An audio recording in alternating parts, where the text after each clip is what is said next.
gros entraînement, mais l'intérêt c'est de profiter de la campagne et du circuit qui est vraiment sympa sur Oloron. Je fais tout, solo. Je ne me fais pas d'illusions. Je vais faire les 10 km course et après je vais faire le vélo avec un VTT que j'ai eu pour 30 € à la vente des VTT du FCO Oloron. Et je tente ma chance. D'être avec mon amie Natacha et de faire une course en duo, c'est génial ça. On va s'éclater. Je fais le 10 km, je fais le 23 km en vélo et je refais une boucle de 2 ou 3 km. Voilà, un trail. Avec le beau temps, c'est génial. Au départ, il y a une petite bosse de 200 mètres, mais au 7e kilomètre, il y a une bonne bosse de 5 km. Alors on va essayer de gérer ça, pas se mettre dans le rouge, quoi. Je pense que ça risque d'être difficile au niveau de la bosse. Pour moi, j'ai un petit peu dans mon point. On a la chance d'avoir le beau temps parce que c'est vrai que jongler avec des courses en milieu outdoor sur la fin de l'hiver, c'est assez difficile. Donc voilà. Mais on a le soleil. Pour la 3e année consécutive, on a du beau temps. Et toujours pareil, on essaye de faire cette course 3 semaines avant la Pyrénéa, en préparation Pyrénéa, puisque c'est aussi un triathlon.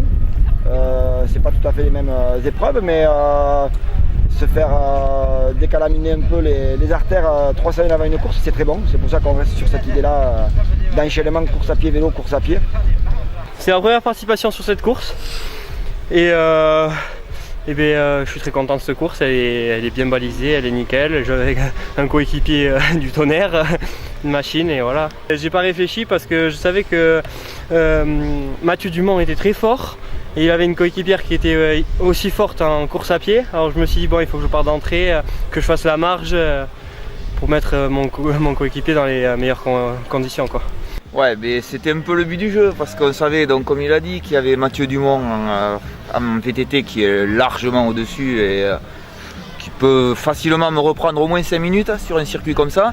Donc lui, il a fait le boulot, quoi. Il avait ses bonnes 5 minutes d'avance sur le second, donc moi je me suis mis à fond, j'ai géré, donc j'ai réussi à maintenir l'écart qui était prévu et ça l'a mis dans des bonnes conditions pour finir les 3 derniers kilomètres.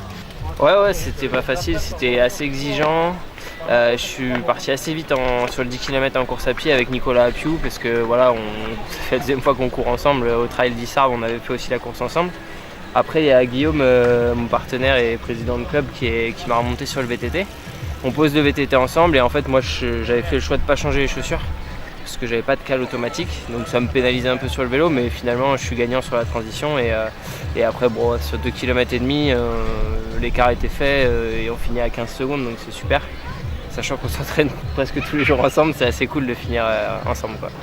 Je l'ai rattrapé et après même sur la course à pied j'aurais pas pu le suivre, il était solide et donc je suis plutôt content moi de ma course et c'est bon signe pour la suite.